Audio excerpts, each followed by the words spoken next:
beleza. É porque eu fico aqui por perto, aí Pessoal, muito boa noite.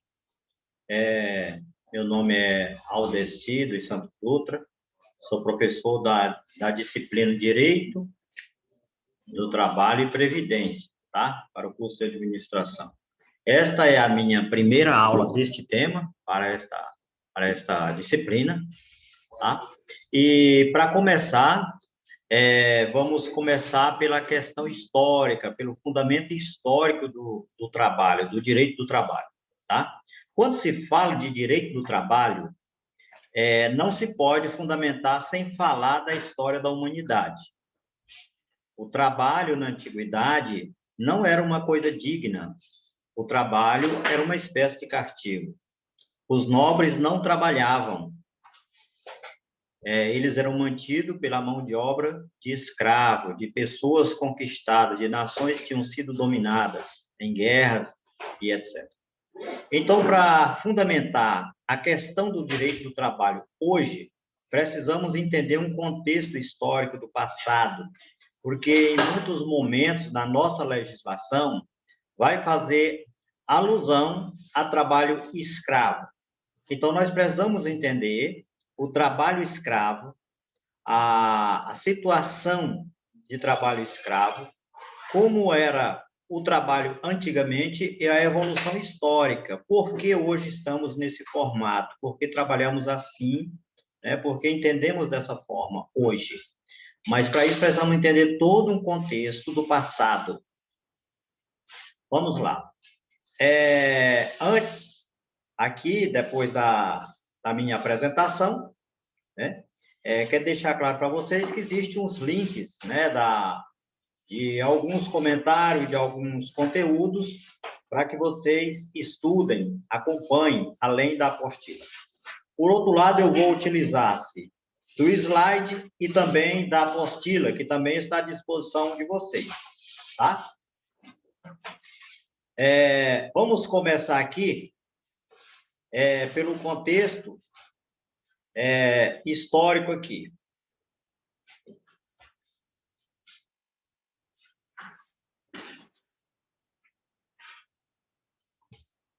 História do direito do trabalho, evolução mundial, escravidão, tá? Então, o trabalho representava uma punição, uma submissão.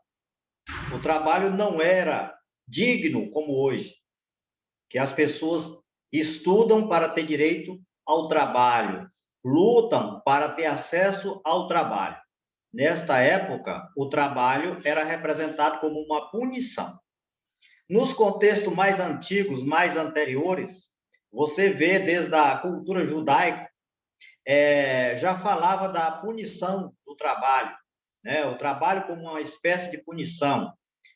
As pessoas eram conquistadas, levadas para os cativeiros, né? Eram chamados de cativos, né? As pessoas eram levadas em face de terem sido conquistadas, terem sido dominadas, nações inteiras eram dominadas, tá? E sofriam a punição de trabalharem, né,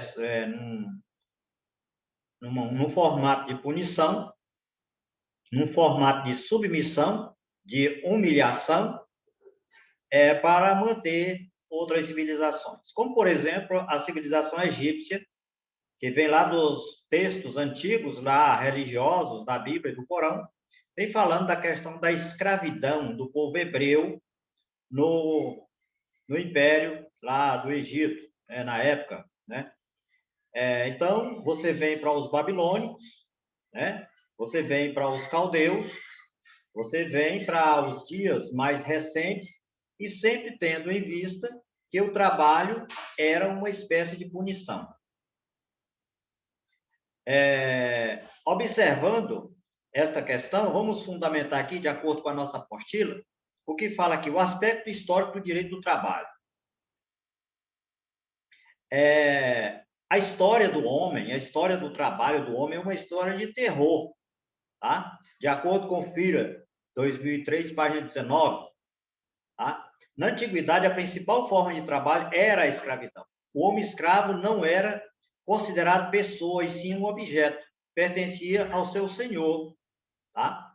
Ele não tinha direito, ele não tinha o livre-arbítrio, ele não tinha a liberdade, nem mesmo para ir e vir. Tá? Ele tinha um dono, ele era considerado um bem daquele senhor, daquela pessoa, daquele rei, daquele reino, tá?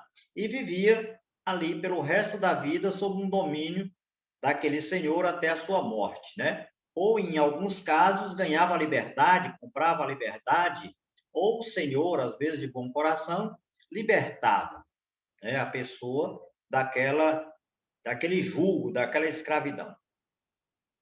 Até tem uma certa história que fala da questão do servo da orelha furada. O que era isso? Era aquele senhor, tinha seus escravos, e um dia ele resolvia libertar o escravo. E a forma que tinha para o escravo ser reconhecido como liberto e não mais ser escravizado por outra pessoa, porque de nada adiantaria você sair do jugo de um e entrar sob o jugo de outro. Então, aquele senhor fazia um sinal no escravo, era furar a orelha, né? E o escravo, muitas vezes, gostava tanto daquele senhor, o senhor, às vezes, era uma pessoa boa, uma pessoa bondosa, e o escravo não tinha conhecimento de mundo livre, talvez não conseguisse se adaptar à liberdade, então ele resolvia ficar com o senhor. Ele voltava e dizia: não, eu quero ficar contigo mesmo, eu não vou sair. Então, diante desse aspecto, o servo ficava ali de livre vontade e era chamado de servo da orelha furada, tá? O escravo não seria mais nem escravo, seria servo da orelha furada. Era o sinal que tinha sido escravo, tinha sido libertado e não tinha aceitado a liberdade, tinha voltado por gostar dali, achar que ali era a vida dele mesmo, tá? Um dos povos mais avançados e mais cultos da história da humanidade eram os gregos, né? Para ele, o trabalho braçal era visto como algo indigno e desonroso. Então, trabalhar braçal não era uma coisa digna para os gregos, apesar de toda a cultura, onde defendia a democracia, onde foi o berço da civilização, né? O berço do conhecimento do mundo moderno, nasceu na Grécia. Mesmo assim, os gregos não reconheciam o trabalho manual, né? O trabalho braçal, como uma situação digna para um ser humano livre, para um homem livre, né? No passado havia muita essa expressão homem livre que dizia que não era escravo, era dono do seu próprio destino, pois o escravo não tinha destino em suas mãos, e sim na mão dos seus donos, dos seus senhores. Tá? O trabalho não tinha significado de realização pessoal, como tem hoje. As pessoas hoje trabalham por uma realização profissional, pessoal, estuda, faz um curso, faz uma faculdade, faz uma especialização, um mestrado, um doutorado, um pós-doutorado, em busca de se realizar, buscar um emprego, um trabalho digno, né, que é chamado de digno, para a realização pessoal. Naquele tempo, o trabalho não significava realização pessoal. Sim, o trabalho era um castigo. As necessidades da vida tinham características servis, sem que os escravos, o que deveriam desempenhá-las, ficando as atividades mais nobres destinadas às pessoas, como a política, né? Porque somente os imperadores, as pessoas, o clero e os imperadores tinham uma vida livre, né? Os trabalhos dignos, como, por exemplo, o trabalho dos escribas, era escrever, né? Escriba vem de escrever, eles eram os primórdios lá dos contadores, as pessoas que controlavam os bens dos reis, dos imperadores. Eram as pessoas que sabiam ler. Nesse caso, eles seriam escribas, sabiam ler e escrever, eles escreviam, faziam os inventários, faziam os controles, escreviam os livros, escreviam os manuais, né? Os grimórios da religião, de tudo, estava na mão dos escribas, que às vezes eram monges, eram pessoas cultas. Tá? Então, a gente está vendo lá o aspecto do início do trabalho lá no mundo antigo. Vamos para o mundo mais moderno. O Império Romano.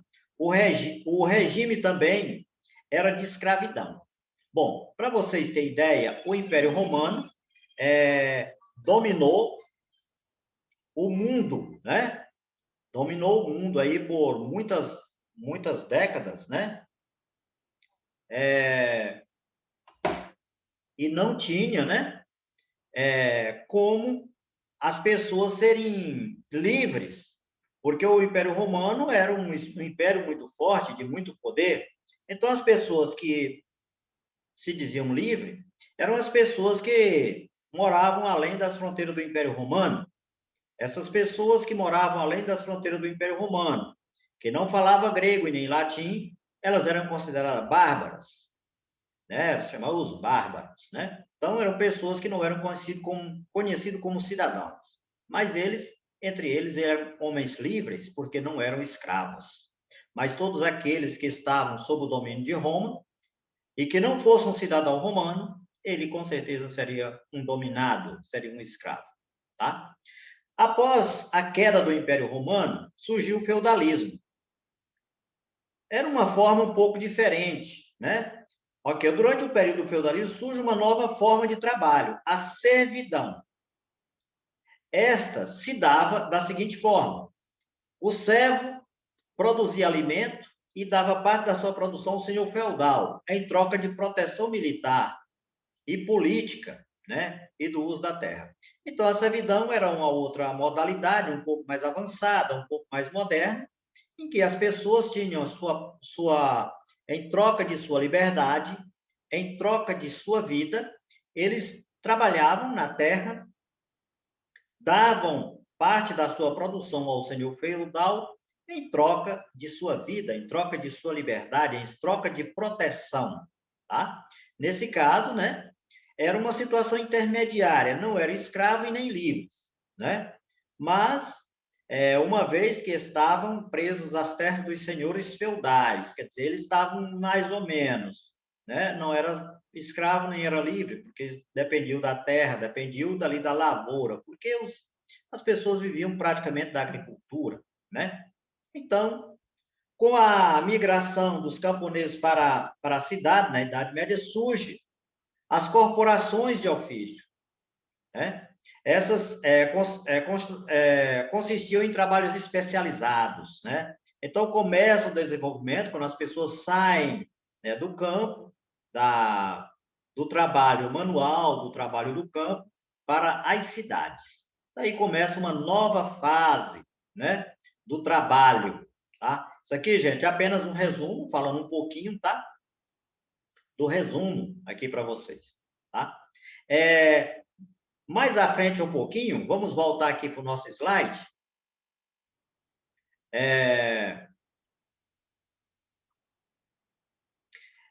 Vamos falar aqui da corporação de ofício, que estamos falando, né? Grupos organizados de produtores visando o controle de mercado e da concorrência representavam alguma proteção ao trabalhador. Então, assim, eles pensando já no desenvolvimento, já no controle em alguma coisa, eles começavam a dar proteção ao trabalhador. Nesse momento, as grandes corporações sentiram a necessidade que o homem, como não era mais possível ter aquela situação de escravidão para alguns casos, então era melhor que remunerasse, protegesse, pelo menos o trabalhador, pelo menos dessa proteção, tá? Vamos continuar aqui. Nós vamos ver aqui, continuando aqui, a Revolução Francesa. A Revolução Francesa também teve uma grande influência em todo o desenvolvimento, em todo o avanço de liberdade do ser humano, até os dias de hoje. Tá? Então, surgiu, né, as corporações de ofício. Então, e teve um lema de liberdade e fraternidade, né? Quem sabe da história da Revolução Francesa, 1789, foi quando houve a queda da Bastilha, ou seja, uma revolta que as pessoas, os camponeses, se revoltaram contra os altos custos e encargos que ficavam sobre seu trabalho. Tá? Eles não conseguiam ter nada, tudo que eles produziam era para fortalecer o clero, né? E os reis e etc. Isso é parte da história, né? Vamos focar mais um pouquinho no trabalho. Após a Revolução Francesa, nós tivemos outro marco na história. Foi a Revolução Industrial, pessoal. Pessoal, a Revolução Industrial, ela é muito importante para os dias de hoje. Olha como o trabalho está mudando. Uma vez que o trabalho era uma obrigação, agora o trabalho já passa a ter um cunho de ser remunerado, já passa a ter um valor, já é importante você ser um trabalhador.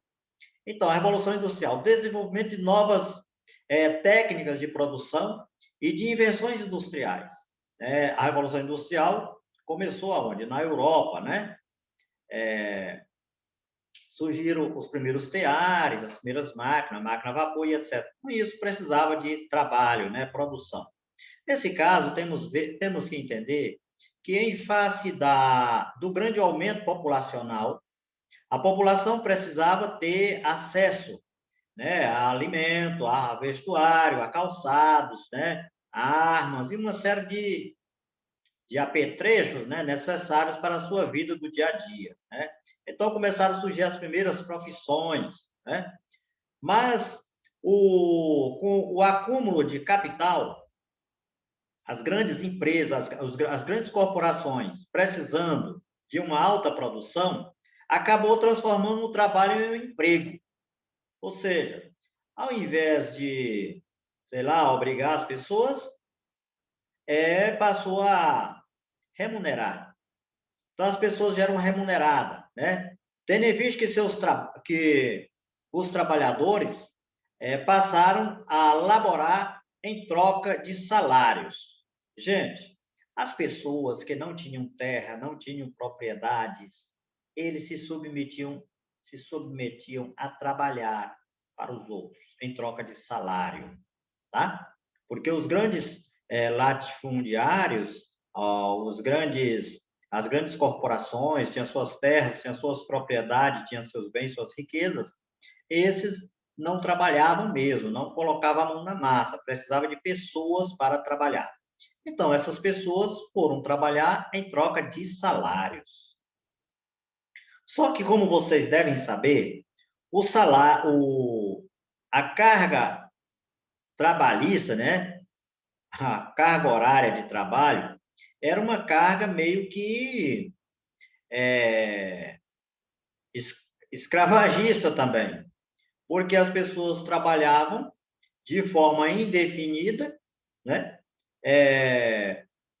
Com alta quantidade de produtos, de uma demanda muito grande para produzir, então as pessoas terminavam o quê? Se tornando, né, um trabalho análogo à escravidão. Teria que trabalhar, produzir muito em troca de muito pouca coisa. As pessoas tinham que se matar trabalhando, tá? Para poder, né, chegar a alguma coisa aí, né? Então, bem no início aqui da nossa aula aqui, nós temos umas charges de pessoas, né, dessa época, né, como seria essa época, né? Gente, após a Revolução Industrial, a primeira Constituição que se tratou do trabalho, dando condições ao trabalhador, lembrando, gente, que na Revolução Industrial as pessoas não tinham direito a 13º, não tinham férias, não tinha essas coisas que tinha hoje, tá bom? E nem também as crianças eram poupadas do trabalho. Todo mundo trabalhava e não tinha regra para isso. As pessoas precisavam do dinheiro, precisavam da sobrevivência e tinham que se submeter a esse tipo de trabalho em troca de salários para poder sobreviver, comprar seus mantimentos. Tá? Então, a primeira Constituição conhecida que tratou da questão da jornada de trabalho foi a Constituição Mexicana de 1917, tá? Que trouxe algumas regras que são, para hoje, modernas, né? Em 1917, a época da Revolução Socialista na Rússia, né? Estava no México tendo uma outra história, uma história de liberdade, né? Onde os trabalhadores passavam a ter seu trabalho protegido, né? A sua vida protegida também, né? Então, o quê? Proibição do trabalho de menores de 12 anos, limitação da jornada dos menores de 16 anos, né? E assim por diante, né? Começou a ter as primeiras regras, principalmente com a proteção dos menores, né? E a questão do excesso de carga horária, que era, na época, um grande problema para as pessoas, porque as pessoas não tinham descanso, não tinham como produzir, porque viviam cansadas, né? Então, nós tivemos a Constituição de Aymar, 1919, tá? Que disciplinava a participação dos trabalhadores nas empresas. Olha só, já foi uma evolução, onde já dizia que, além do trabalho, ou de alguma forma, as pessoas poderiam ter uma participação naquela grande corporação que ele trabalhava, ter uma participaçãozinha ali nos lucros, nos resultados. Tá? Tratado de Versalhes, em 1919, surgiu a OIT. Foi criada a OIT em 1919, tá? Então, começaram, a partir desse momento, né, o grande avanço, OIT, né, Organização Internacional do Trabalho. Até hoje, nós temos, né, muitas coisas citando a Organização Mundial do Trabalho. Muito da nossa CLT hoje remete-se à OIT. Tá? Temos a Carta de Lavoro, na Itália, 1929. Tá? Nós temos a Declaração Universal dos Direitos Humanos, em 1948, tá? Que também trouxe um razoável auxílio, né, e colaboração ao direito do trabalho, né, razoável do trabalho. Deu férias remuneradas, periódicas, repouso e lazer ao trabalhador. Começou a ter-se a ideia de que a pessoa, para produzir mais, precisava viver melhor, precisava ter descanso, precisava ter satisfação, tá? Precisava de férias, né? Repousos. Se você pega uma semana inteira sem descanso, você não vai ter produção suficiente para manter por muito tempo o seu ritmo de trabalho, porque você não vai ter condições, né, física de continuar nessa jornada. Vamos lá. Voltando aqui a questão, voltando aqui a nossa apostila, fazer um paralelozinho aqui à apostila, vamos voltar aqui.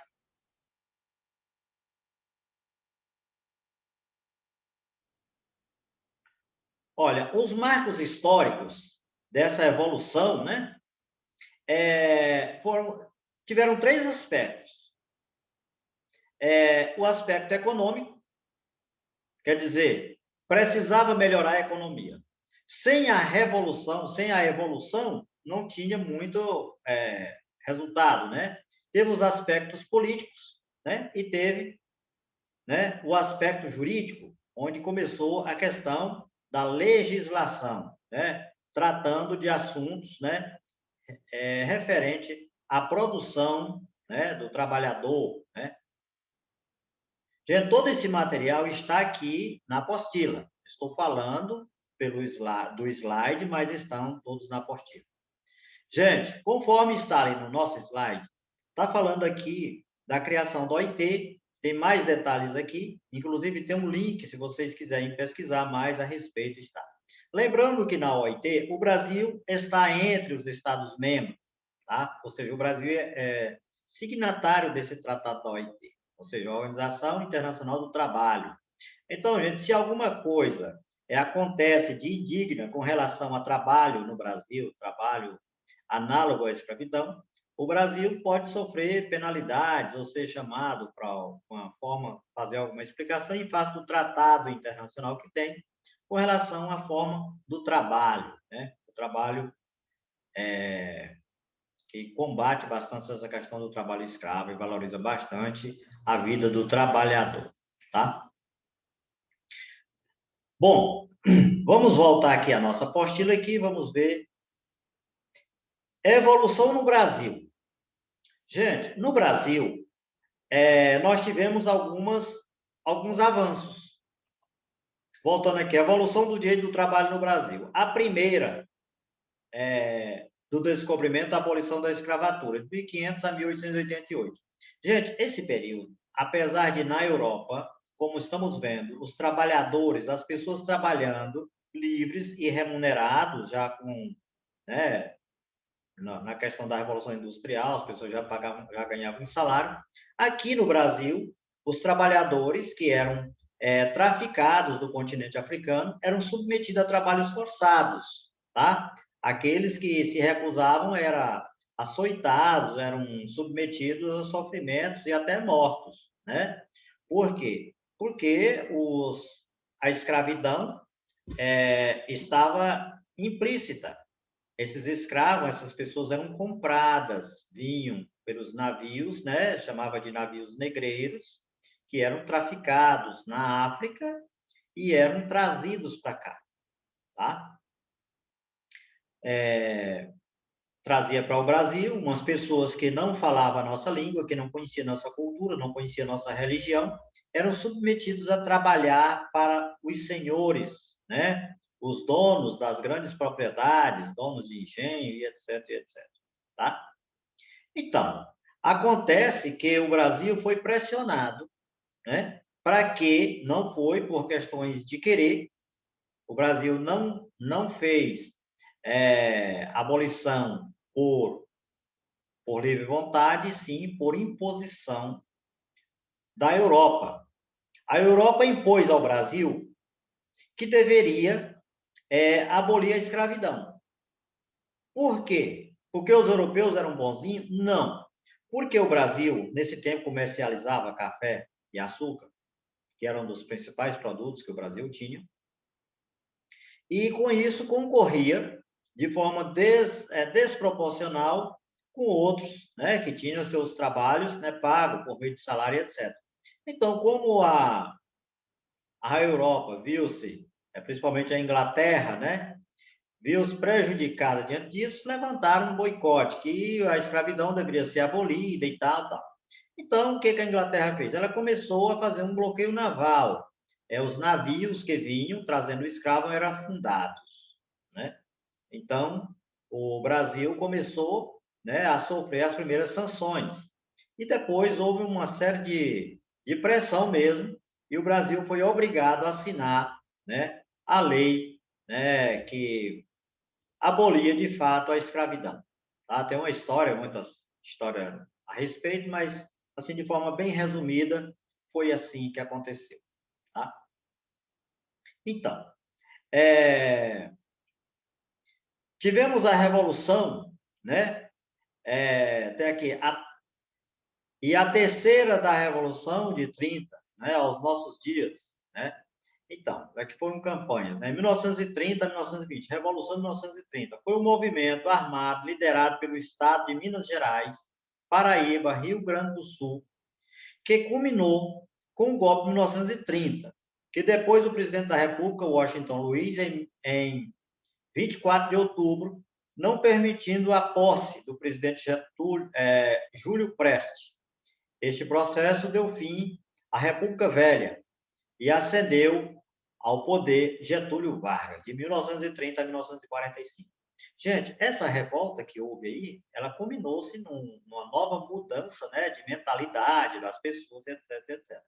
Claro que quando veio o novo regime, ele veio com mais abertura, foi criada uma situação bem mais favorável, né, às pessoas, ao trabalho. Vamos ver aqui o que acontece. É importante destacar que os acontecimentos que ocorreram em outros países influenciaram o Brasil, principalmente os que aconteceram no continente europeu, de modo que o surgimento do direito do trabalho no Brasil sofreu influência dos fatores externos e internos. Tá? Quais os fatores internos e externos que o Brasil sofreu? Decorrendo das transformações que ocorreram na Europa, aquilo que eu acabei de falar, que na Europa já se via, né, florescer a liberdade, né, o trabalho reconhecido como digno, né? Então, as profissões regulamentadas, né? Tinha as pessoas que tinham os diplomas, a proteção do trabalho, né? Principalmente as pessoas que tinham bons conhecimentos, né? As pessoas que eram especializados em alguma área, principalmente na área do direito, da medicina, principalmente, tá? E isso veio também trazendo um foco nas mulheres, porque as mulheres também, às vezes, faziam parte desse grupo, né, de pessoas que estavam que eram reconhecidamente pessoas de mão de obra qualificada. Então, houve, né, a questão da jornada de trabalho com mais ênfase, né, com mais cuidado com relação a isso aí. Mas o cuidado maior não foi com a mão de obra lá embaixo, foi com a mão de obra especializada. Mas daí tudo começou a ocorrer bem, tá? O ingresso do nosso país na OIT, a Organização Internacional do Trabalho, criada pelo Tratado de Versalhes, de 1919, como já vimos na aula anterior. Fatores internos. O que houve internamente no Brasil que influenciou, né, as mudanças? Movimento operário influenciado por imigrantes europeus. Ou seja, pessoal, o pessoal que estava aqui, tinha muitas pessoas, né, da África, mas também tinha os europeus aqui, tinha muitas pessoas vindo principalmente da Itália, né? Teve a migração italiana, japonesa e outros aí, né? Então, principalmente da Europa, eles vieram com uma outra mentalidade, né? Eles vieram trazendo a ideia de organização, de proteção ao trabalho, aos trabalhadores, né? Então, no final de 1800 e início de 1900, o surto industrial pós Primeira Guerra Mundial, né? E a política de Getúlio Vargas, em 1930. Então, a política de Getúlio Vargas foi muito importante, porque nela, né, durante o período de Getúlio Vargas, houve alguns avanços com relação aos direitos do trabalho, direito do trabalhador, tá? Beleza? Legislações importantes. Aqui tem os links de algumas legislações, né, onde vocês podem pesquisar, buscar mais a respeito do assunto, tá? Agora, gente, nós podemos ir para a consolidação das leis do trabalho. Vamos acompanhar aqui também no slide, né, para nós vermos aqui como fica a questão aqui.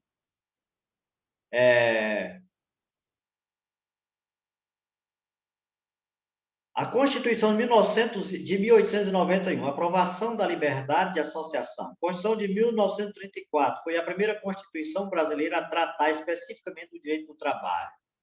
A Constituição de 1937, inspirada na Carta de Gévaro, né? É o Decreto 5.452, de 1 de 5 de 1943, a nossa CLT. Gente, aqui foi criada a nossa CLT em 1943, tá? Depois da nossa CLT, veio a Constituição de 1946, tá? Participação dos trabalhadores nos lucros. Só em 1946, gente, é que os trabalhadores no Brasil passaram a ter esse direito, né, de participação nos lucros, né? Estabilidade e direito de greve e etc. Foi nesse 1946 que foi o foco de um dos grandes avanços na nossa legislação trabalhista, né? Podemos dizer, um avanço progressista, né, na nossa legislação trabalhista, tá? Nós tivemos um avanço e tanto. Saímos lá da escravidão e passamos aqui a ter os trabalhadores ter alguns direitos, até participação no lucro da empresa, estabilidade, direito de greve, tá? Então, é bom lembrar, gente, que mesmo em todo esse aparato legislativo, em todo esse desenvolvimento social que houve, ainda ronda, até os dias de hoje, ainda algum resquício do ranço da escravidão, né? Onde ele chama de análogo a trabalho escravo, né? Então, aquilo que se assemelha a trabalho escravo, ele chama de análogo a trabalho escravo. É por isso que vocês têm que entender, quando forem aos direitos do trabalhador, entender o motivo de tudo isso ter acontecido. Não foi assim, de um dia para o outro, resolveu criar-se uma Constituição. Tem toda uma história, tem todo um acompanhamento, né, que trata dessa parte. A Constituição de 1967, né, mantiveram os direitos anteriores, legislação ordinária. Vamos lá. Aqui nós estamos falando da Constituição Federal de 88. Trata-se dos direitos trabalhistas no artigo 7º ao 11. Gente, é um direito garantido na Constituição, não pode ser tirado, não pode ser retirado, porque faz parte da Constituição Federal, tá? Existem alguns que são cláusulas pétreas, ou seja, não pode ser alterado de forma nenhuma, tá? Vamos aqui a um resumo do que fala a Constituição Federal. Gente, é um pequeno resumo, mas tem bastante material para que vocês acompanhem, tá? Na Constituição Federal, fala, artigo 7º, direitos individuais, né, e tutelares do trabalhador. Sindicato e suas relações, greve, participação dos trabalhadores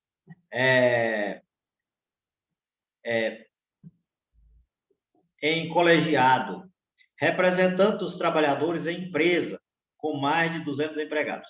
Bom, gente, isso aqui é a questão sindical, né, que está se tratando aqui, né?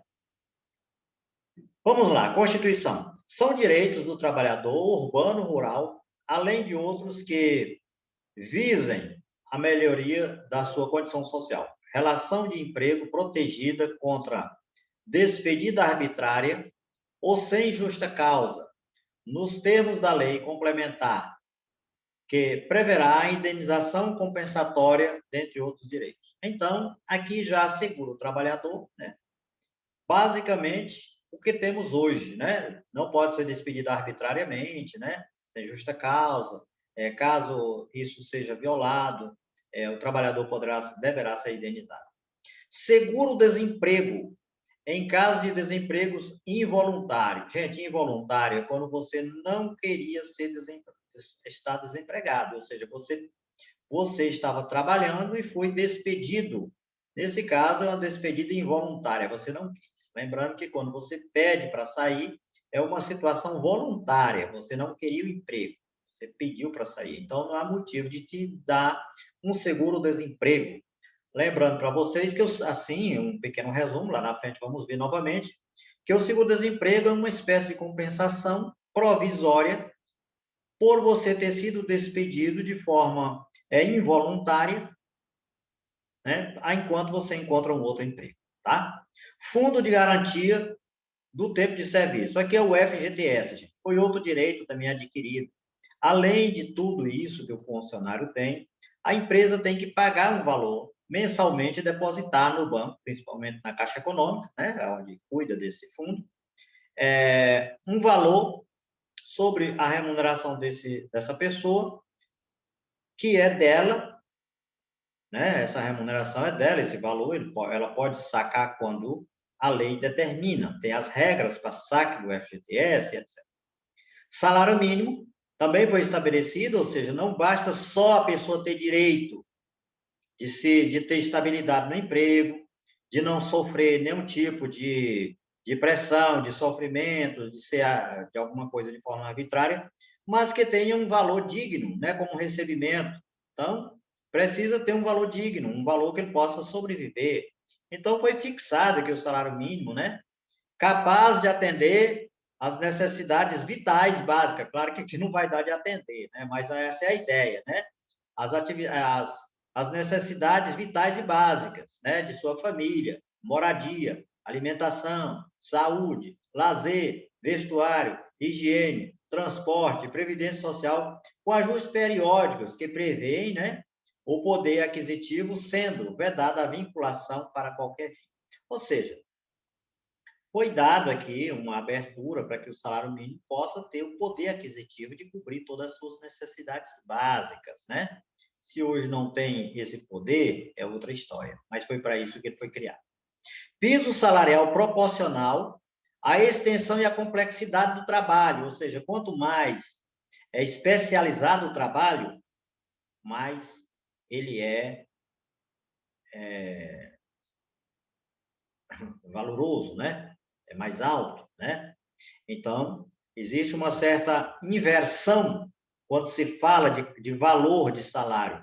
Não é o trabalho que é mais difícil, é o trabalho mais especializado que é valorizado, tá? Não é o trabalho mais árduo que paga melhor, é o trabalho de melhor especialização, tá? Uma outra coisa, irredutibilidade do salário. O salário não pode ser reduzido. Você não pode hoje estar ganhando R$1.000 e depois, sei lá, por causa disso, daquilo, vamos diminuir o salário. Não pode ser reduzido, tá? A não ser em acordo coletivo, né, que o sindicato, vocês reúnam com uma situação especial que façam esse acordo. A empresa sozinha, o patrão sozinho não pode fazer isso. Garantia de salário nunca inferior ao mínimo, né? Então, as pessoas nunca podem ganhar menos de um salário mínimo. Não deve ser feito isso, não pode ser feito. tá? Gente, aqui nós temos todo esse texto da Constituição falando diretamente. Remuneração do trabalho noturno superior ao diurno, proteção, né, do salário na forma da lei, constituindo crime, né, de retenção dolosa. Então, assim, tudo está previsto. Participação nos lucros, né? Resultados desvinculados da remuneração, excepcionalmente participação na gestão de empresas conforme definido em lei. Salário família. Então, toda a questão trabalhista que prevê-se lá na CLT tem seu fundamento na Constituição Federal, tá? Então, tudo começa na Constituição Federal, beleza?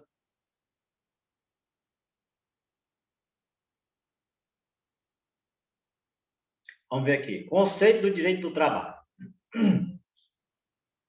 Assim, o direito do trabalho regulamenta as relações de trabalho e protege o trabalhador, seja ele doméstico, avulso, subordinado, né?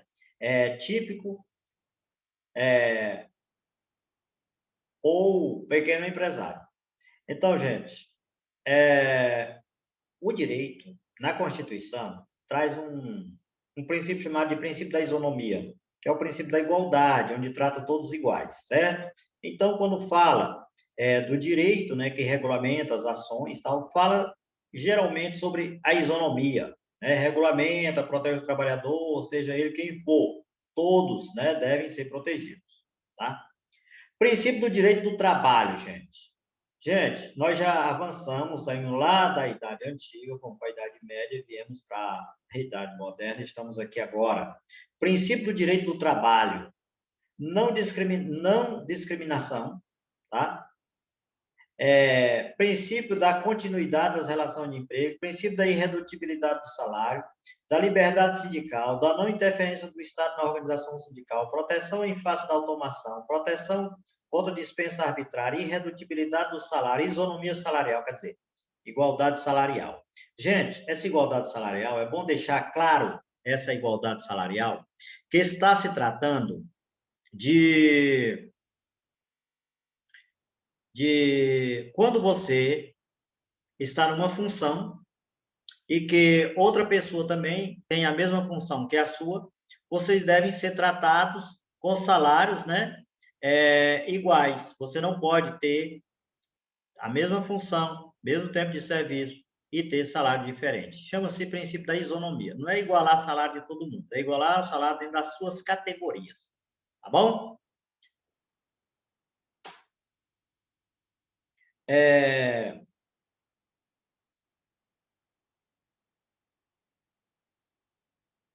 Empregador.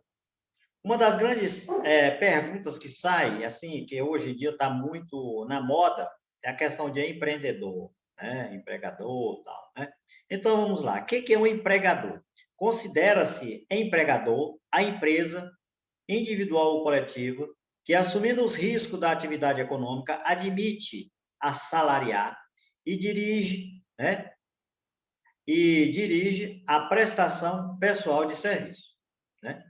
Então, empregador por equiparação. Equipara-se ao empregador, para efeitos exclusivos de relação de emprego, os profissionais liberais, as instituições de beneficências, as associações recreativas e outras instituições sem fim lucrativo que admitirem trabalhadores como empregados. Tá? Então, são equiparados o quê? A empregador. Tá? Empregado. É muito importante que se conheça o conceito de empregado. Gente, de uma forma bem tranquila, o que é o empregado? O empregado é a pessoa que vende o seu tempo em troca de dinheiro. Vende o seu conhecimento e seu tempo em troca de dinheiro. Então, a pessoa, estando apta a trabalhar, ele tem que ter à disposição, né, o tempo para trabalhar e ter algum conhecimento. Quando a empresa contrata, a empresa não contrata você, a sua pessoa, pensando na sua pessoa. Ela contrata a sua pessoa, mas pensando no que você vai dar de volta, né, o que você tem para oferecer. E você tem para oferecer o quê? O seu trabalho, né, o seu conhecimento para a empresa. Por isso que aquele momento que você está na empresa é exclusivo da empresa. Você não pode estar com outro a fazer dentro da empresa, né? Embora você esteja lá na empresa trabalhando, talvez em algum momento você não tenha nada para fazer, mas você não pode sair. Você está à disposição da empresa. Você não pode sair porque você foi contratado para permanecer naquela empresa por um determinado período, um período X, né? Para que você, né, possa desempenhar a atividade que a empresa te contratou. Elementos fatídicos jurídicos da relação empregatícia. Pessoa física, alteridade, personalidade, salário, subordinação e não eventual. Então, são os elementos, tá, da relação empregatícia, estão todos aqui.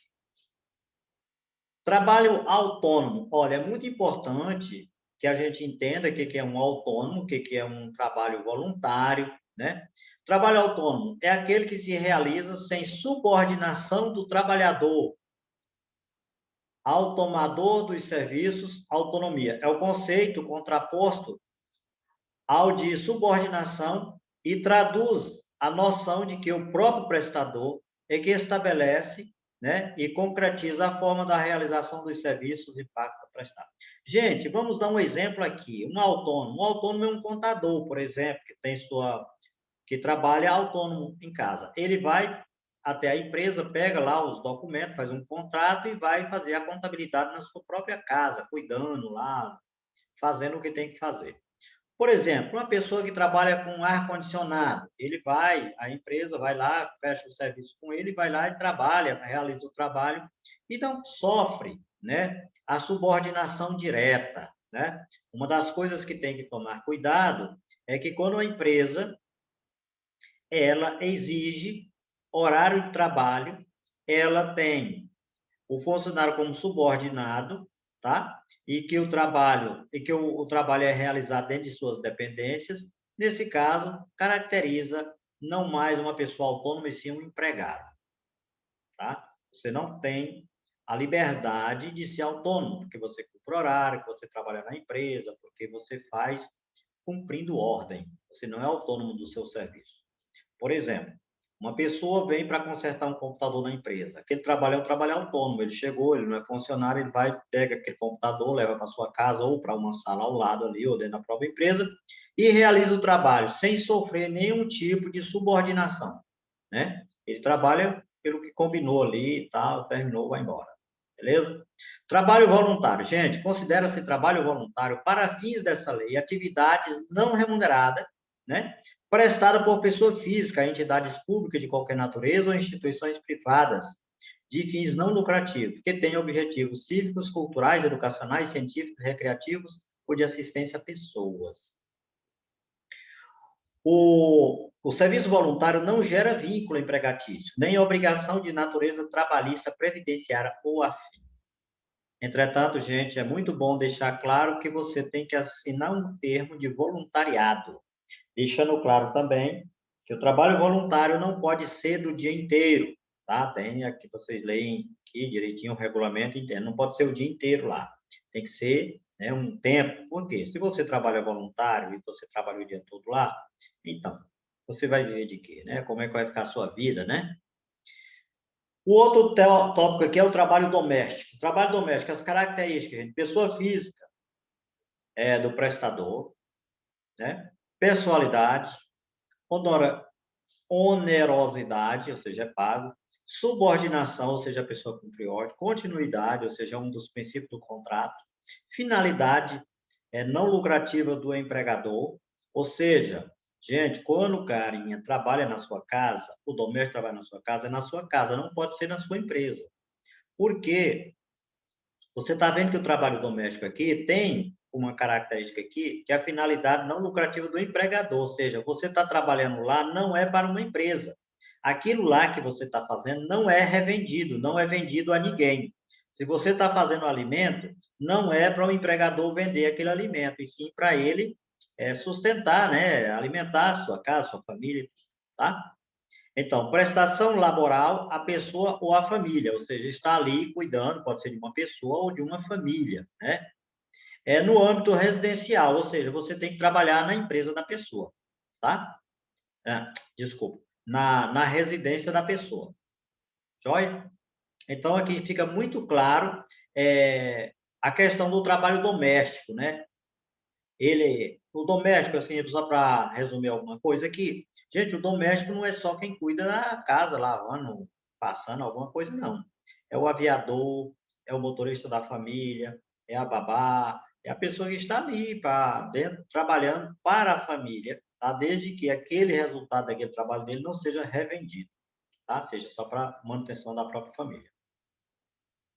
Gente, aqui nós temos aqui uma história de luta, né, e conquista, né? Aqui nós temos diários oficiais da época de 1943, quando foi publicado, né, alguma coisa sobre a CLT, tá? Então nós estamos vendo aqui a história de luta e conquista, né? Aqui as medidas que foram tomadas, a assinatura das pessoas, um recorte de jornal da época, né? Nós temos ver aqui mais recortes aqui. Nós temos vendo aqui o trabalho e o Estado Novo, quando surgiu o Estado Novo, tá?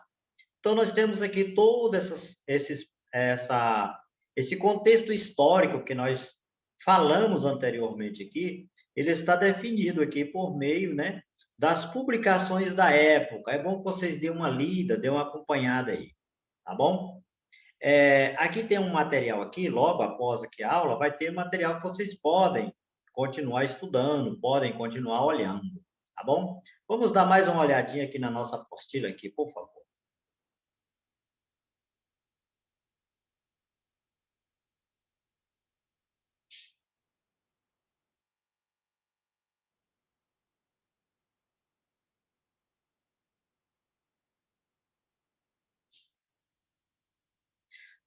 Na nossa apostila aqui, nós temos o princípio que rege o direito do trabalho. Nós já vimos ali mais ou menos um resumo, né? O princípio da norma mais favorável ao trabalhador. Esse é um dos princípios que rege, né? Aqui o nosso direito do trabalho. É o que, gente? O que quer dizer isso aí? Princípio da norma mais favorável ao trabalhador. Princípio da irredutibilidade, da irrenunciabilidade dos direitos trabalhistas. Ou seja, gente, você não pode dizer assim, não, eu não vou querer mais, não vou querer receber nada, não. Eu vou trabalhar de graça mesmo. Eu não quero que assine minha carteira, eu não quero nada, não. Você não pode fazer isso, tá? Você não pode renunciar aos seus direitos, tá? O princípio da continuidade do emprego, né? O que quer dizer isso? Em regra, o contrato de trabalho é por prazo indeterminado. Gente, existe contrato por tempo determinado, mas isso já é previsto, tá? Tem os casos, né? Na regra geral, quando você entra para trabalhar, você não tem a ideia do dia que você vai sair, tá? Porque ele é por tempo indeterminado, essa é a regra, tá? Isso porque o trabalhador não tem a intenção de deixar seu emprego, mas existe forma de contrato por prazo determinados nos moldes previstos em lei, é o que eu acabei de falar.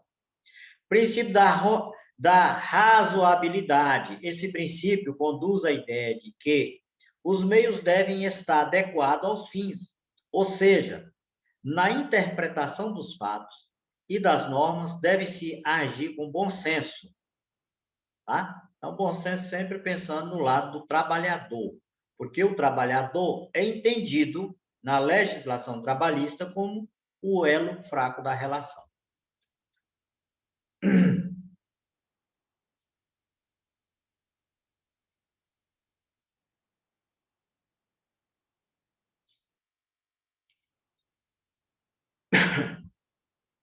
Desculpa aí.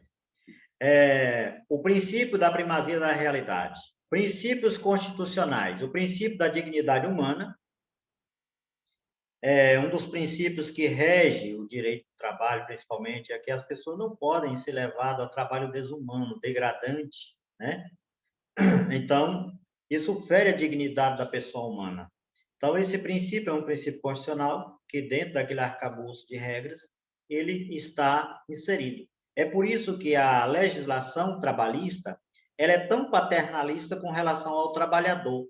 Por quê? Porque ela foi feita exclusivamente para proteger o trabalhador dos trabalhos análogos à escravidão, né?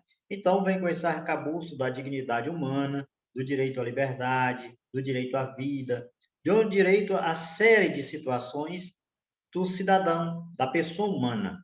Então, o trabalho teve que se adaptar, as relações de trabalho teve que se adaptar à evolução da sociedade.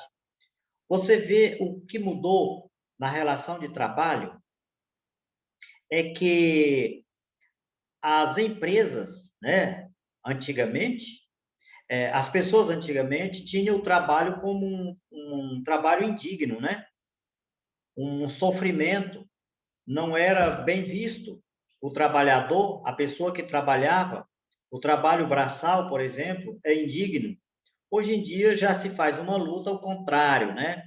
Uma luta pela liberdade de trabalho, uma luta para conseguir emprego, uma luta para ter seu emprego garantido.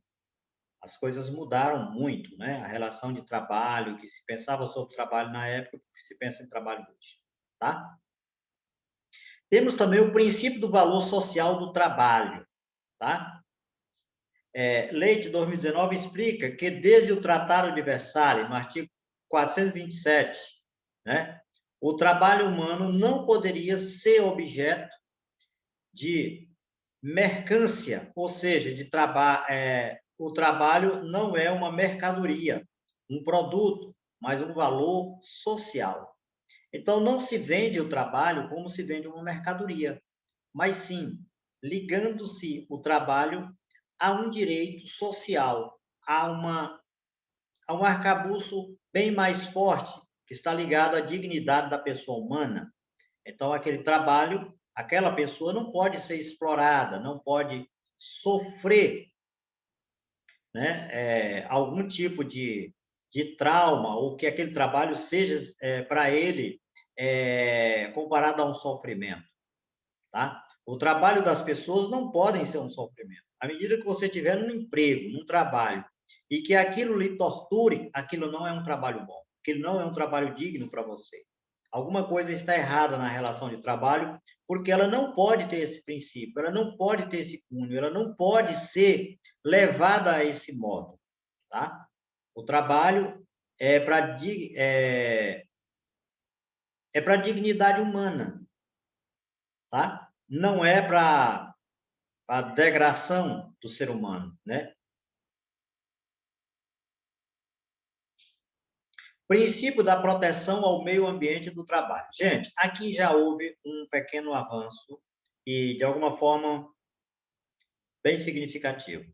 Com a questão da proteção ao meio ambiente, também vem a proteção ao trabalhador, porque proteger o meio ambiente, defender o meio ambiente, de alguma forma está ligado também a defender a vida da pessoa que trabalha também, né? Então, alguns trabalhos que eram feitos de exploração de explosões em rocha e etc., que era feito de forma manuais, foram até proibidos, né? Porque alguns poderiam deixar sequelas, surdos, alguma coisa assim. Então, vieram as proteções, tanto ao meio ambiente como a proteção ao trabalhador.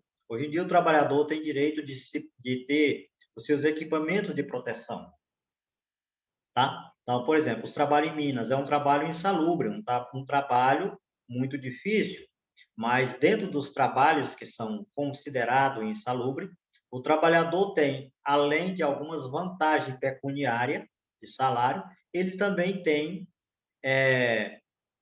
que tem o direito, ele é obrigado, né, na verdade, de utilizar os meios de sua proteção para que não sofra danos com relação ao seu trabalho.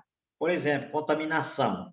Então, se você trabalha num ambiente insalubre, você deve trabalhar com proteção individual, chamado EPI, equipamento de proteção individual. Você tem que ter esses equipamentos para que você não tenha, né, o seu trabalho, né, no seu trabalho como um meio de você sofrer, sei lá, ser contaminado, trazer alguma doença, porque o trabalho teve como princípio a dignidade humana, né? Ser digno ao ser humano. E um ambiente onde você pode adquirir, sei lá, doença, ou se contaminar, ou sofrer algum tipo de dano, não é um trabalho, né? Não é um local para uma pessoa digna, né? Fere a dignidade humana. Você trabalhar em um ambiente em que você não tem a proteção suficiente para se defender, para estar imune a algum dano do trabalho, né? Esse dano pode ser uma contaminação, pode ser a tua visão, pode ser a tua audição, pode ser teu físico, tua respiração, alguma coisa sua pode ser afetada. Por isso existem os EPIs, os equipamentos de proteção, né? Para que as pessoas tenham, né, uma dignidade no seu trabalho, o seu trabalho não seja considerado, né, análogo ao de escravidão. Vamos lá. Sistema Único de Saúde compete, além de outras atribuições em termos da lei, colabora na proteção do meio ambiente, compreendido o do trabalhador, o do trabalho. É implementado por meio de outros princípios previstos no artigo 7º do texto constitucional, a saber, artigo 7º, são direitos do trabalhador urbano e rural, além de outros que visem a melhoria da sua condição social.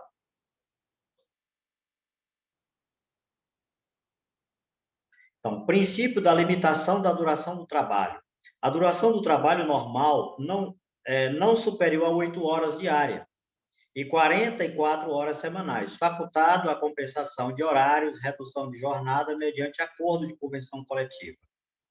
Então, a jornada de 6 horas para o trabalho realizado em turnos ininterruptos de revezamento, salvo negociação coletiva.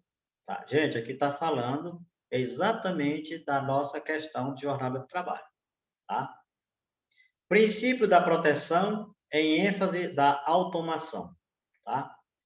Cada vez mais acompanhamos o avanço de máquinas sobre o trabalho e existem inúmeras atividades atualmente que contam com avanço tecnológico e são capazes de substituir a mão de obra humana.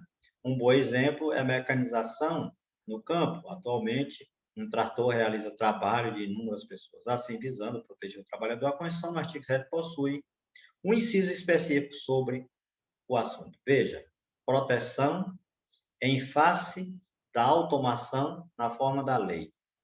Princípio da redução dos riscos inerente ao trabalho. Tá? Aqui nós já falamos, né, na questão dos riscos, né, questão da higiene, né, das normas de saúde, etc. Princípio da obrigatoriedade do seguro contra acidente de trabalho. Tá? Princípio da responsabilidade civil do empregador pelos danos morais e materiais sofridos pelo trabalhador. Tá? Gente, é importante essa questão aqui, quando se fala aqui da responsabilidade do empregador com relação ao trabalhador. Por quê? Quando você está no ambiente de trabalho, aquele empregador é responsável pela sua segurança, tá? É responsável por você. De alguma forma, ele é responsável pela tua segurança. Você está sob a custódia dele, está no ambiente dele, talvez no emprego, na casa dele. Então, aquele momento que você está naquele local, ele é responsável por você, tá? Você não pode ser constrangido, sofrer dano estando naquele ambiente, seja pelo próprio empregador, seja por outra pessoa. Você não pode ser agredido, você não pode sofrer, né, alguma coisa que possa te constranger física, moralmente, alguma coisa nesse sentido, tá? O princípio da proibição da discriminação. Gente, não é um princípio constitucional, né, de não haver tratamento diferente entre as pessoas, né?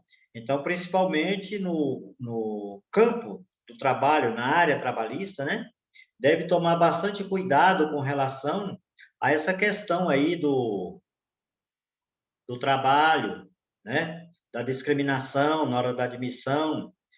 Não pode haver discriminação em função, levando a critério de admissão por motivos de sexo, idade, cor, estado civil, tá? Então, você não pode, por exemplo, contratar pessoas por um critério desse, né? Tem que levar em consideração o critério da competência, da capacidade da pessoa, e não por ela ser de alguma raça, né? Ser negro, branco, asiático, alguma coisa, ou ser homem, mulher, isso é discriminação. O princípio da proibição de qualquer discriminação no tocante a salários e critérios de admissão no do trabalho.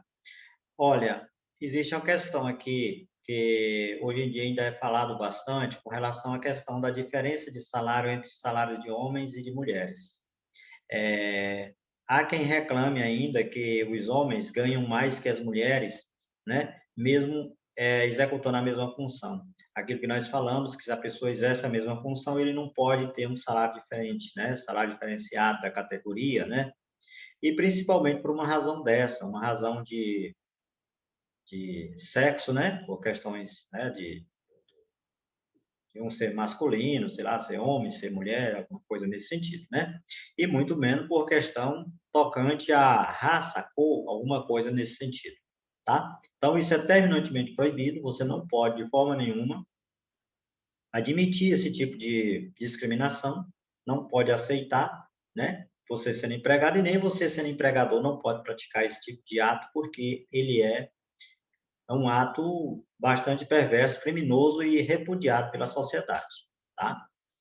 O princípio da proibição de distinção entre trabalho manual, técnico e intelectual entre os profissionais respectivos. É outro princípio, tá? O princípios infraconstitucionais, o princípio protetor, né? O que diz o princípio protetor? A norma mais favorável, a condição mais benéfica e o indúbio operário. Ou seja, aquilo que eu falei, né, com relação ao paternalismo, né, da legislação trabalhista, sempre ela leva em consideração o princípio protetor do trabalhador, tá? Que sempre considera ele como o elo fraco, tá? Segundo o princípio da norma mais favorável, deve o juiz, diante de um caso concreto, havendo mais de uma lei a ser aplicada sobre o mesmo assunto, optar pela norma mais favorável ao empregado. Então, tiver opção, sempre deve optar por aquela que é mais favorável ao empregado. Mais uma vez, falando a vocês que o empregado é considerado o elo fraco da relação. Por isso, tem todo esse tratamento e por causa também do contexto histórico que eu acabei de falar com vocês a respeito, né? Todo aquele arcabouço da história, do início lá do trabalho, né, veio refletir nos dias de hoje, né, como uma repulsa àquele tipo de tratamento, aquele tipo de condições que era dada às pessoas que trabalhavam, né? Então, tudo tem uma certa mudança hoje em função de uma história, tá? Uma história muito triste aí do passado. Princípio da condição mais benéfica. Gente, é praticamente a mesma coisa, tá? Sempre vai se buscar a situação mais benéfica ao empregado, tá? Em todos os aspectos, é a parte do empregado que tem que ser vista, tá? Para vocês terem ideia, a palavra do empregado, ela tem fé pública. Assim, de imediato, quando você faz uma reclamatória trabalhista, ela é acatada.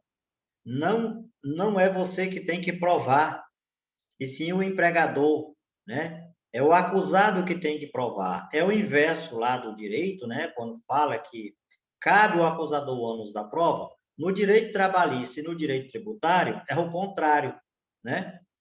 No direito trabalhista, principalmente, o empregado faz uma denúncia e o empregador tem que se virar para provar que aquela denúncia é infundada, né? Que aquela denúncia é falsa, né? Não corresponde à realidade, certo? Pessoal, pelo que temos visto, né? Temos aqui o princípio da primazia da realidade, o princípio da continuidade das relações de emprego, tá? Então, são esses os princípios básicos, né, que temos visto nessa nossa primeira aula aqui, nos nossos slides, tá? Então, pessoal, por hoje, eu quero encerrar por aqui, deixando a vocês um material vasto aqui sobre filmes, sobre documentários, né, sobre muitas situações que tratamos na aula de hoje. Ok, pessoal? Então, o que eu quero falar para vocês, né, é que muito obrigado aí e que tenham bom proveito, né? E tem bastante material para vocês estudarem com relação à aula de hoje. Muito obrigado.